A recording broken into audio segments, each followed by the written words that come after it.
नमस्कार, आप देख रहे हैं अशोका न्यूज 24। आपको बता दें, गोपीगंज कोतवाली अंतर्गत नगर के ज्ञानपुर रोड रेलवे स्टेशन के पूर्वी छोर पर रास्ते की मांग को लेकर सोहगी व पूरे रजई के ग्रामीणों ने विरोध प्रदर्शन कर रेलवे द्वारा कराए जा रहे काम को रोक दिया। ग्रामीणों के आक्रोश को देखते हुए काम में लगे मजदूर काम बंद कर वापस लौट गए। मौके पर रेलवे पुलिस के साथ गोपीगंज पुलिस पहुंच गई। रेलवे के विस्तारीकरण के दौरान ट्रैक पर मवेशियों का आवागमन रोकने व अपनी जमीन सुरक्षित करने के लिए रेल प्रशासन ट्रैक के दोनों तरफ दीवार खड़ी कर रहा है। इसके चलते किनारे बसे गांवों के लोगों को आवागमन में परेशानी होगी। धारणा प्रदर्शन के दौरान ग्रामीणों का मांग रहा कि पूर्वोत्तर रेलवे चौड़ीकरण के दौरान केवड़िया से पूरे सोहगी गांव के सामने अपना बाउंड्री वाल उठाने के लिए गड्ढे की खुदाई करवा रहा है, जबकि उक्त गांव में रह रहे हजारों ग्रामीणों का आवागमन उसी मार्ग से है। इस विषय में गुरुवार को रेलवे के उच्च अधिकारी को गांव के लोगों ने रास्ते की मांग को लेकर मांग पत्र भी दिया था, लेकिन रेलवे प्रशासन ग्रामीणों की समस्या पर ध्यान नहीं दे रहे हैं। ग्रामीणों ने मांग किया कि जिम्मेदार रेलवे के उच्च अधिकारी ग्रामीणों की समस्या का निराकरण निकालें ताकि गांव के ग्रामीणों का आवागमन अवरुद्ध न हो सके। प्रदर्शन के दौरान रेलवे का कार्य कर रहे जेसीबी रेलवे कर्मी बड़ी संख्या में एकत्रित ग्रामीणों को देखकर हट गए। वहीं सूचना मिलने पर रेलवे पुलिस क्षेत्रीय पुलिस मौके पर पहुंच गई। ग्रामीणों का मांग रहा कि रेलवे के उच्च अधिकारी आए और ग्रामीणों की समस्या सुने। प्रदर्शन करने वालों में पूर्व प्रधान बसंत लाल, चिरौंजी देवी, गीता देवी, कलुआ देवी, चंद्रभान सरोज, ग्राम प्रधान रमेश चंद्र गौतम, शिव शंकर गौतम, राजेश गौतम, राम कृपाल जायसवाल, दिनेश कुमार गौतम, काफी संख्या में महिलाएं और लोग उपस्थित रहे।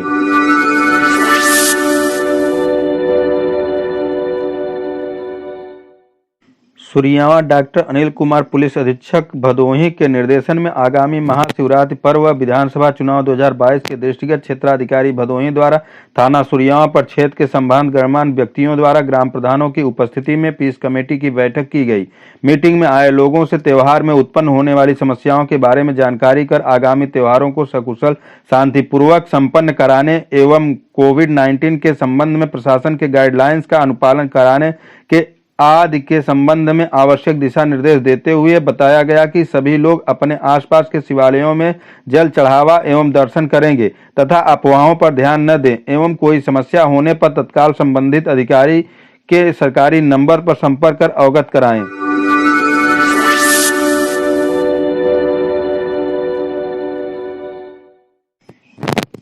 भदोही पुलिस सामूहिक दुष्कर्म के अभियोग में वांछित अभियुक्तगण के विरुद्ध माननीय न्यायालय द्वारा धारा 82 सीआरपीसी की नोटिस निर्गत। थाना ज्ञानपुर पुलिस द्वारा फरार अभियुक्तगण के निवास स्थान पर मुनादी कर किया गया नोटिस चस्पा। माननीय न्यायालय के समक्ष पेश न होने पर होगी संपत्ति जब्त।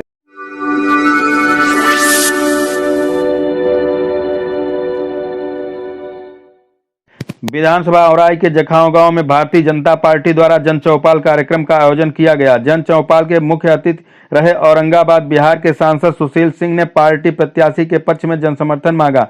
सांसद श्री सिंह ने कहा कि उत्तर प्रदेश की पार्टी को व्यापक जन समर्थन मिल रहा है। प्रदेश की जनता एक बार फिर प्रचंड बहुमत से सरकार बनाने जा रही है। कहा कि जनता मुख्यमंत्री योगी आदित्यनाथ को दूसरी बार मुख्यमंत्री के रूप में देखना चाहती है।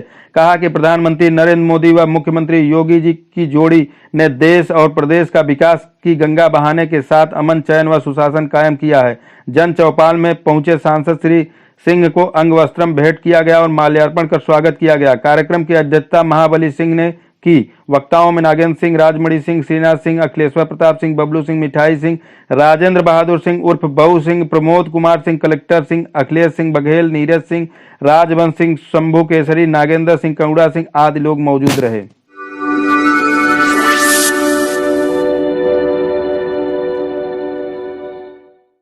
गोपीगंज क्षेत्र के कौलापुर में पत्रकार अंकित पांडे के आवास पर अयोध्या के प्रसिद्ध कथावाचक स्वामी निर्मल शरण महाराज का स्वागत और अभिनंदन किया गया। इस मौके पर क्षेत्र के सम्मानित लोगों ने स्वामी निर्मल शरण का माल्यार्पण कर स्वागत और अभिनंदन किया। इस दौरान अंकित पांडे ने स्वामी निर्मल शरण महाराज को अंगवस्त्रम देकर आशीर्वाद लिया। स्वामी निर्मल शरण महाराज ने कहा कि भारतीय संस्कृति ही एक ऐसी संस्कृति है जो अछूत है। इस दौरान स्वामी निर्मल शरण महाराज के प्रवचन को लेकर भी चर्चा हुई। हो सकता है कि अक्टूबर में स्वामी जी का प्रवचन कोल्हापुर में आयोजित हो। इस मौके पर भुवनेश्वर प्रसाद पांडे, रामलोला पांडे, मुकेश पांडे, विनोद पांडे, संतोष तिवारी, मनीष पांडे, लाल पांडे, नीरज पांडे, अश्वनी चतुर्वेदी, अनिल कुमार काफी संख्या में लोग मौजूद रहे।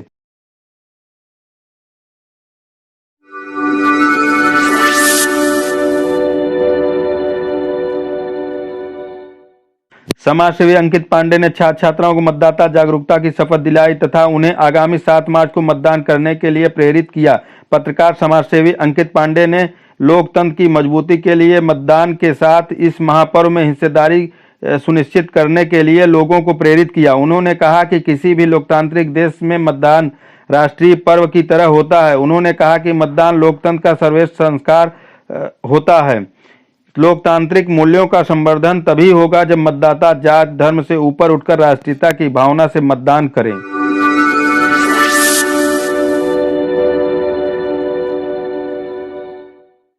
अपर पुलिस महानिदेशक प्रयागराज जोन प्रेम प्रकाश ने सामान्य निर्वाचन विधानसभा 2022 दिनांक 27 जनवरी को प्रयागराज जोन के जनपदों में मतदान किए जाने के संबंध में पुलिस विभाग के अधिकारियों व अन्य अधिकारियों के साथ बैठक कर आवश्यक दिशा निर्देश के संबंध में दिया बाइट।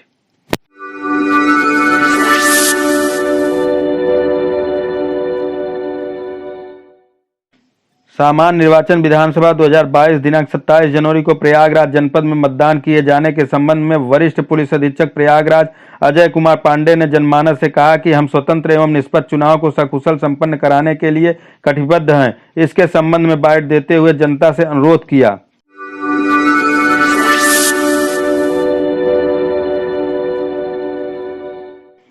प्रयागराज मंडलायुक्त Sanjay Goyal, ADG zone Prem Prakash, IG doctor Rakesh Singh, जिला निर्वाचन अधिकारी जिलाधिकारी संजय कुमार खत्री शनिवार को विधानसभा सामान्य निर्वाचन 2022 को सकुशल एवं निर्विघ्न रूप से संपन्न कराने के लिए पोलिंग पार्टी की रवानगी स्थलों का स्थलीय निरीक्षण किया। उन्होंने MNNIT जहां से फाफा मऊ एवं सोराव विधानसभा के लिए पोलिंग पार्टी रवाना होना था, वहां पर पहुंचकर RO, ARO तथा सेक्टर मजिस्ट्रेटों द्वारा कराई जा रही पोलिंग पार्टियों की रवानगी की व्यवस्था की जानकारी ली तथा सेक्टर मजिस्ट्रेटों को आवश्यक दिशा निर्देश भी दिए। तत्पश्चात उन्होंने MNIRIPT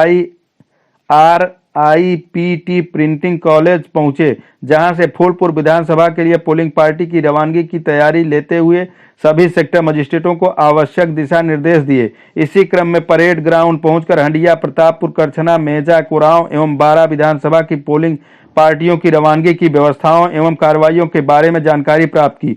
उन्होंने सभी सेक्टर मजिस्ट्रेटों तथा पीठासीन अधिकारियों को संबोधित करते हुए कहा कि भारत निर्वाचन आयोग की जो गाइडलाइन है उसका 100% पालन सुनिश्चित किए जाए। उन्होंने कोविड-19 के दृष्टिगत मास्क, सैनिटाइजेशन और सोशल डिस्टेंसिंग आदि का विशेष ध्यान दिए जाने के लिए कहा है। साथ ही साथ उन्होंने यह भी निर्देशित किया है कि किसी को भी बूथ के अंदर मोबाइल फोन ले जाने की अनुमति नहीं होगी। मोबाइल फोन ले जाना पूर्णतः वर्जित रहेगा तथा किसी को भी सेल्फी लेना होगा तो पोलिंग बूथ के बाहर जहां सेल्फी पॉइंट होगा वहीं पर सेल्फी आदि ले सकेंगे। इसी क्रम में केपी इंटर कॉलेज पहुंचकर वहां से 3 विधानसभा इलाहाबाद उत्तरी, इलाहाबाद दक्षिणी, इलाहाबाद पश्चिमी की इलाहाबाद की पोलिंग पार्टियों रवानगी की व्यवस्थाओं की जानकारी लेते हुए आवश्यक दिशा निर्देश दिए। निरीक्षण के दौरान उन्होंने सभी सेक्टर मजिस्ट्रेटों को आवश्यक दिशा निर्देश देते हुए सकुशल एवं निष्पक्ष ढंग से संपन्न कराए जाने के लिए कहा है। सायं 4:30 बजे तक पोलिंग पार्टियों की रवानगी सुनिश्चित कर दी गई है।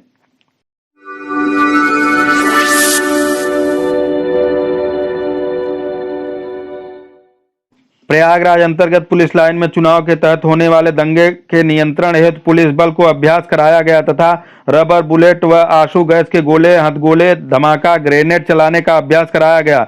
कल के मतदान की व्यवस्था के लिए प्रयागराज पुलिस और 35,000 से भी ज्यादा PAC पुलिस, होमगार्ड और पैरामिलिट्री बल पूरी तरह से मुस्तैद हैं। प्रयागराज जनपद में समस्त 12 विधानसभा क्षेत्रों में कल यानी 27 फरवरी को मतदान होना है। उसके मद्देनज़र करीब 35,000 की संख्या में असलहाधारी, बावर्दी और निशस्त्र पुलिस, पीएसी, पैरामिलिट्री, होमगार्ड बलों की ड्यूटियां लगाई गई हैं। सभी को आज पुलिस लाइन में प्रशिक्षण दिया गया है। सभी को दंगा नियंत्रण का अभ्यास कराया गया है। गैस गन के द्वारा कैसे फायरिंग होनी है, रबर बुलेट, आंसू गैस के गोले कैसे फायर होने हैं, हैंड ग्रेनेड को कैसे फेंकना है, कैसे उनका इस्तेमाल करना है, सभी को यहाँ पे प्रशिक्षण कराया गया है।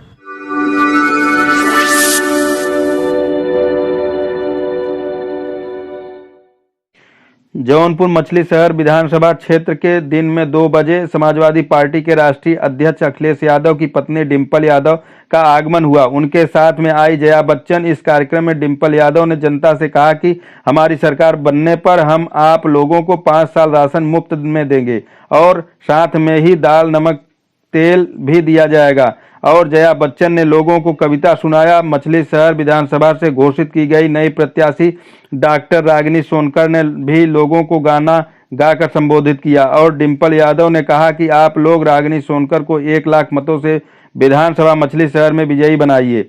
डॉक्टर रागिनी सोनकर की छोटी बहन को सपा ने विधानसभा उन्नाव से प्रत्याशी घोषित किया है। इस कार्यक्रम में उपस्थित रहे सपा के जिला अध्यक्ष लाल बहादुर यादव, वर्तमान जिला पंचायत सदस्य हिंद यादव, सपा के लोहिया वाहिनी प्रदेश उपाध्यक्ष प्रमोद यादव, दशरथ कन्नौजिया, विजय श्याम यादव, संदीप यादव, मुन्ना यादव सहित अन्य क्षेत्र के सभी नेता एवं कार्यकर्ता सम्मिलित रहे।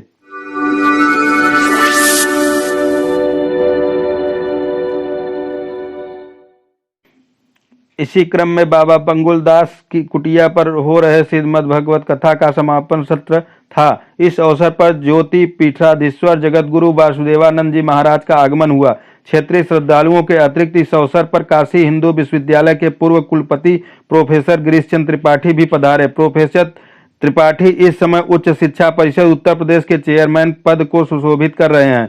बाबा पंगुल दास कुटी के पीठाधीश्वर श्रद्धेय आत्मानंद जी महाराज ब्रह्मचारी जी प्रोफेसर त्रिपाठी के छात्र रह चुके हैं और उनके कृपा पात्र हैं। लगभग 8 दिनों तक का यह कार्यक्रम ब्रह्मचारी जी के ही कुशल मार्गदर्शन में हो रहा है। कल 27 फरवरी को विशाल भंडारे का आयोजन किया गया है।